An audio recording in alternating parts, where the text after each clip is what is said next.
everyone. So thank you so much for taking the time to be here today. I'm Barbora Cernakova, and I work as a lead software engineer at Appfox. So for the next 15 minutes, I'm going to talk to you about Appfox's journey through improving our incident management process, and I'm going to be very honest.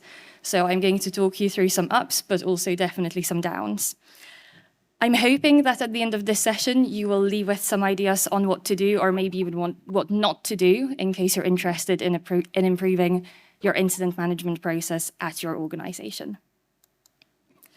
So first of all, starting with a bit of context, who are we? Who is Appfox? So we were established back in 2017, and our first product was Optimizer for Jira.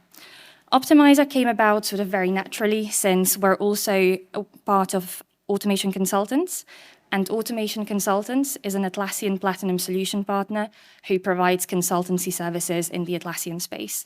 So it was sort of a bunch of consultants seeing real issues on real instances, and they decided to create an app which would make the lives of Jira admins as simple as they can be. We are really proud to be an Atlassian Platinum Marketplace partner, and in case you're interested in hearing more about our apps, please do find us at our booth. We are a quite fast-growing team, so back in 2017, we only had one person working part-time on Optimizer, and at the moment, we're actually at just under 20, and we're hiring, and actually we have a few more people starting over the next few months. So why is incident management important, both for us and for you? It is absolutely crucial for all organizations, since to put it quite bluntly and simply, if your product or service is not working, you won't generate revenue. Poorly handled incidents have quite a lot of negative side effects. To list a few, for your customers, they can definitely be a pain point, and they can also lead to loss of revenue for your customers. They put you at a competitive disadvantage, so you can definitely see that if a customer is deciding between two applications, for example, one of them has a very solid record of not many incidents, and any incidents that occurred were sort of resolved quickly, and the other application has numerous incidents, it looks like they're repeating, they're quite often sort of ongoing, not being resolved promptly. You wouldn't really blame the customer for picking the first application. And last but definitely not least, poorly handled incidents also can definitely negatively impact the attitude of your internal team. It can be really frustrating for your team members if sort of incidents keep happening and there isn't a clear process and they sort of don't know what to do. Everyone just wants to get them resolved as soon as possible, so it's best for everyone all around to have a good, clearly defined process. Let's look at some statistics next. According to the Uptime Institute, the number of incidents resulting in at least $100,000 of total losses jumped by 21% from 2019 to 2022. Similarly, by Ignite, they report that for cybersecurity, less than 2/3 of companies have a formal incident response plan in place. This really shows us that incidents can have a huge impact on organizations, and also a lot of companies are just not prepared. So going back to sort of Appfox's journey, so I'm going to tell you a bit more about our history with incident management.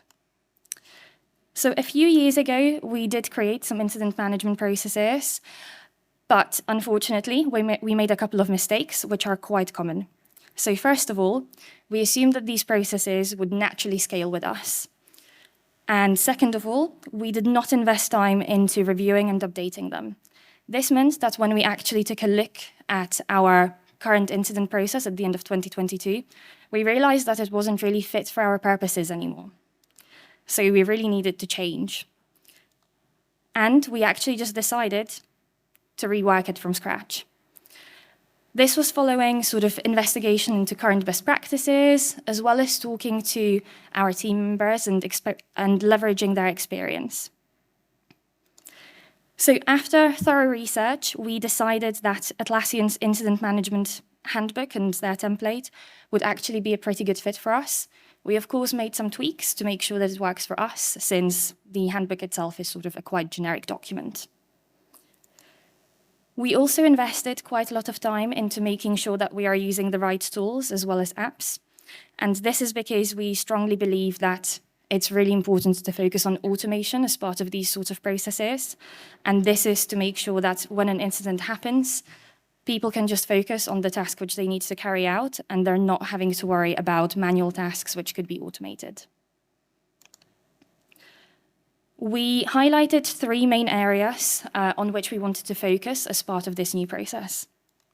So first of all, we wanted to make sure that we're identifying incidents as soon as we can, and also, of course, resolving them as soon as we can.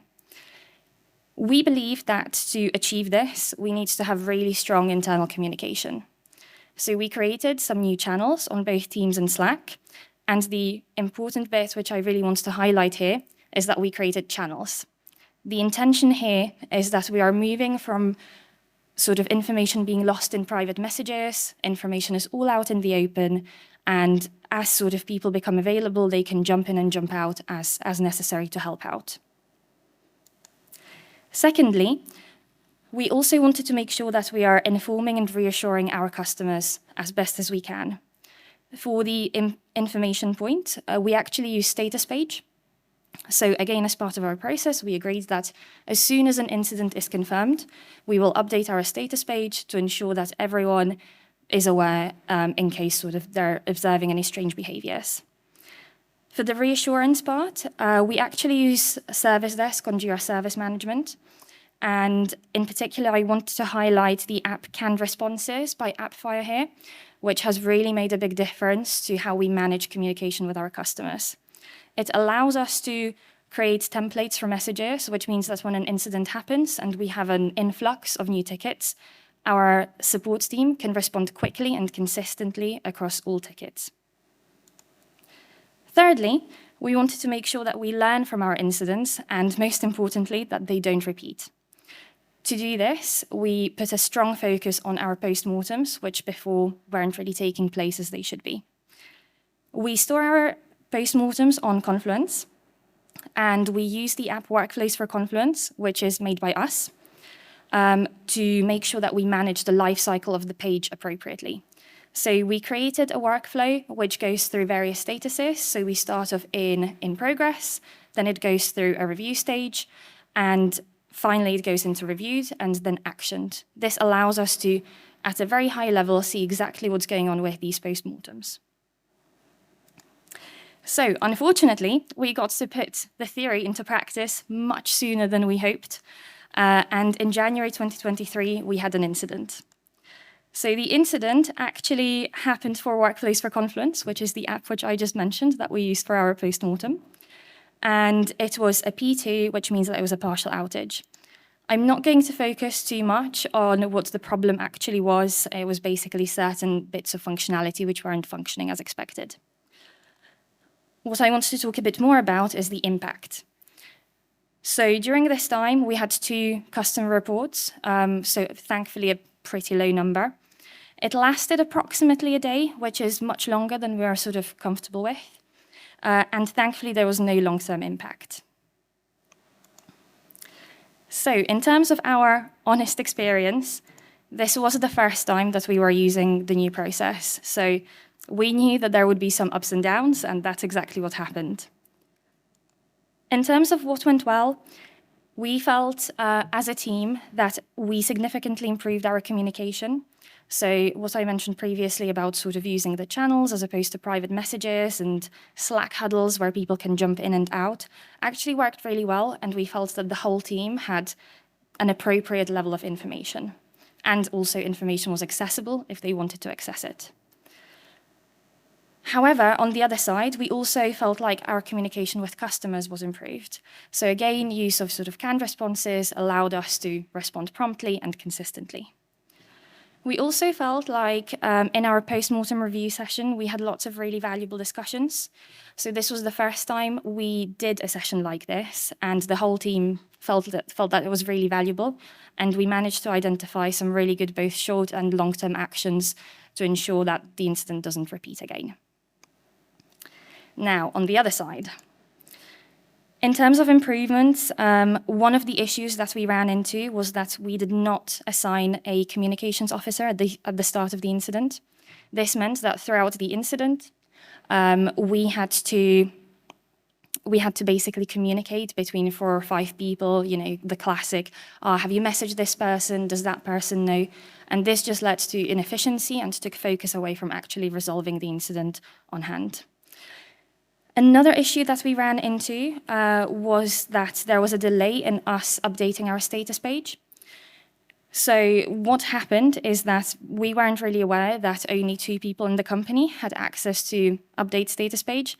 And unfortunately, rather inconveniently, at the time of the incident, they were both unavailable. So there was a delay of maybe a couple of hours until we managed to update our status page.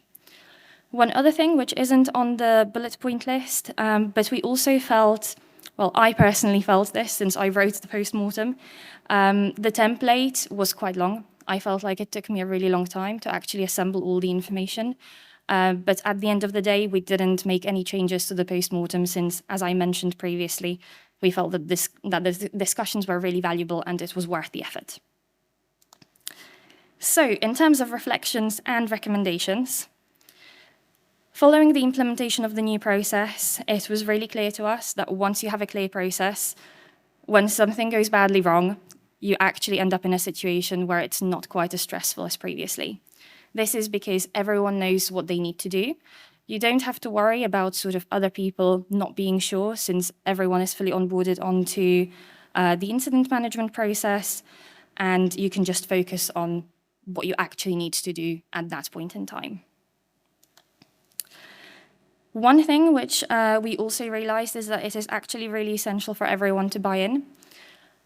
We really felt that even if it was, sort of 1 or 2 people going rogue and, for example, even with communication, sort of sending random messages to teams, it can really derail the whole process and it introduces lots of distractions. This is a point which I personally really strongly believe in. I think it's really important to find a process which works for you. I'm a strong believer in that best practices advice is all it is, just advice. So if it doesn't work for you, don't be afraid to experiment and find something which does what you need it to do. It's also quite important to learn from the mistakes of others. So for example, following this presentation, I hope that some of you will go away and check that appropriate people have access to your crucial systems, for example, status page.